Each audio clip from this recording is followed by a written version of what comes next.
I'm Bambi Francisco with Vader News. Well, transcribing and tagging are ways to get your videos found across the web.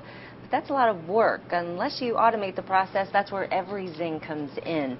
Joining me to talk about EveryZing is Tom Wild. He's the CEO. Tom, thanks for joining us. Hi, Bambi. Well, Tom, congratulations on the launch of MediaCloud.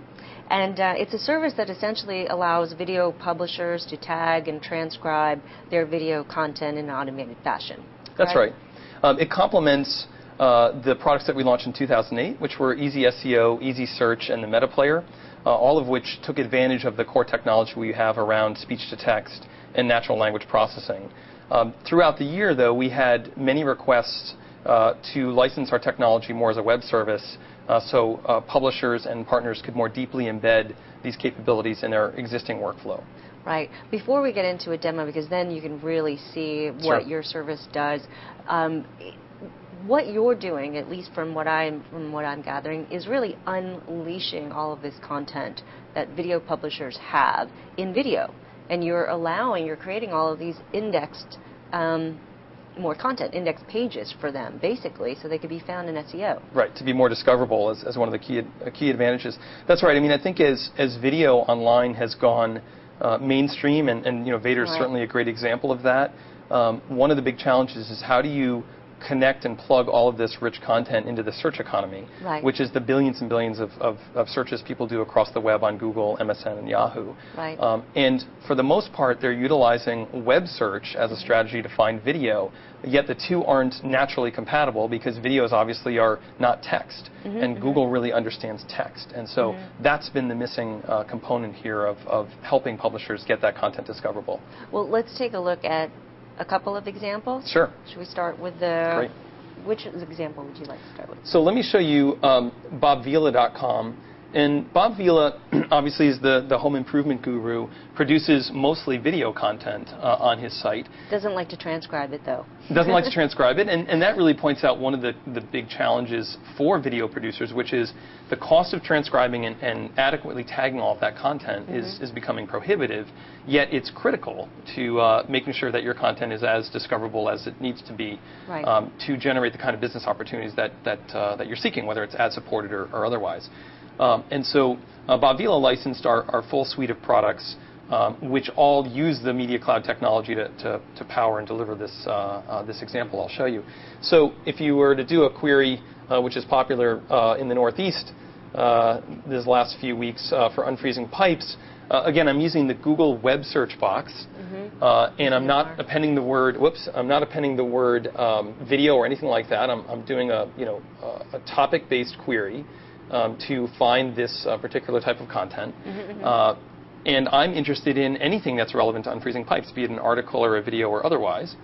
Bob Vila is, of course, motivated to make sure that his content is near the top of my content experience so that the consumption falls to his site rather than his competitors. So if I do a search for unfreezing pipes, you can see that Bob Vila's page here is number 3 on Google. And this is a page that was published by our technology on Bob Vila's website using a white label publishing solution that we've built with Easy SEO.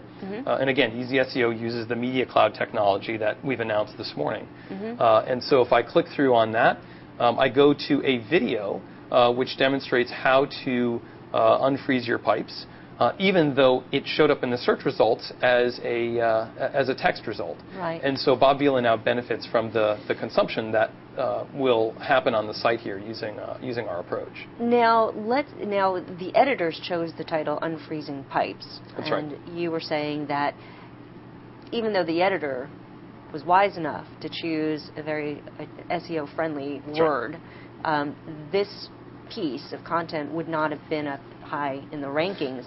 Because it's not dense enough. SEO is really about several things. It's about content density, so you need a good title, you need good HTML, you need a good URL. You can see here that we publish an optimized URL here, Unfreezing Pipes, and it says video.bobvila.com, so you have a good informative URL.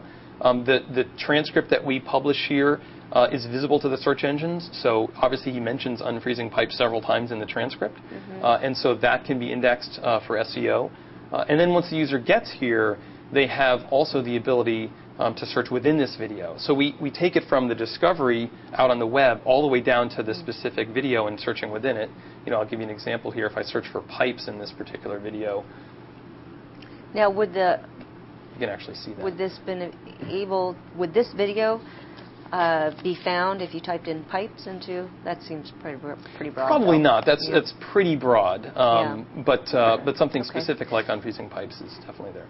You had another example with Fox News, which is another Fox Sports. Fox Sports, which is another customer. Yeah, and so that was a good SEO example. On the search side, the big challenge with video is that unless the editor has really done a great job titling and tagging that video, oftentimes it will be missed in the search results because there's not a hit on the title or tags. So by creating a transcript, we create what is effectively a document that can be indexed for search recall. So recall is bringing back all the possible relevant content to the user that exists on that site. So here, if I did a search for Michael Phelps, I want to find all the relevant content about Michael Phelps. So Fox Sports has clearly the traditional text results from their articles, but using our technology, they've also added video to the search results where relevant content is brought back to the end users. Wouldn't they just pop up all the video that said Michael Phelps in the tags? Wouldn't editors think about tagging it that way? They do, but the problem is, especially on sort of news and sports-related sites, they'll often do these roundup pieces where they'll cover many, many topics, and they just don't have the time or the resources to adequately fully tag and title the videos, and so they lack that recall opportunity and then miss out on that consumption. Okay, and how much are they paying you as we look at, okay, well, first of all, let's go here. Okay, those are your results. Right, so here's a good example, right? This is the Foxwire daily sports update. Doesn't tell you a lot about what's in this video. The tags also in description, Fox Sports video on MSN most watched, not telling you much about what's in there. But here's Michael Phelps. He's prominently mentioned in the transcript that we produced. It's timestamped, so you can see that this was at 1 minute and 5 seconds into the video. This video would not have come up in a traditional video search result, just indexing titles and tags. So that really highlights one of the big problems with video recall. As we were talking earlier, we were saying that essentially what you've done is you've made every single word a tag. That's right. That's one way to think about it. Right. So, and again, how much does Fox Sports pay? So our business model has two components. We charge based on the amount of content that we process on a daily basis. So Fox Sports sets up feeds that our system ingests, processes, and then marks up for search and publishing. And our standard rate is about 50 cents a minute for the content. Obviously, there's volume discounts beyond that. And then if they're using our published-based products like Easy Search and Easy SEO, we charge based on the CPM, so the number of page views that we or search results that we generate for the customer. Oh, on top of the 50 cents. Right. So those are the two components to our pricing. MediaCloud is in response to many customers like Reuters and Factiva asking to use the metadata we produce more deeply in their workflow, in which case we're just charging them on the content processing side because they're handling all the publishing. And that's 50 cents. And that's the standard rate is 50 cents a minute per of the content that we process, audio or video. Are you finding that more companies have their own content management systems for video, or do they go out and they use a Brightcove or other services? You find everything. So we target big media customers primarily, and what we found is that they tend to have licensed one of everything. They're using a bit of Vignette, they're using a bit of Brightcove, they're using some homegrown, they're using open source like Drupal or WordPress, and so we built our platform from the beginning to be adaptive enough that we don't force our customers to sort of throw away infrastructure they've already built or acquired. Okay. Well, Tom, congratulations. I love the service. We're probably going to use it ourselves. Great. Thanks, Bambi.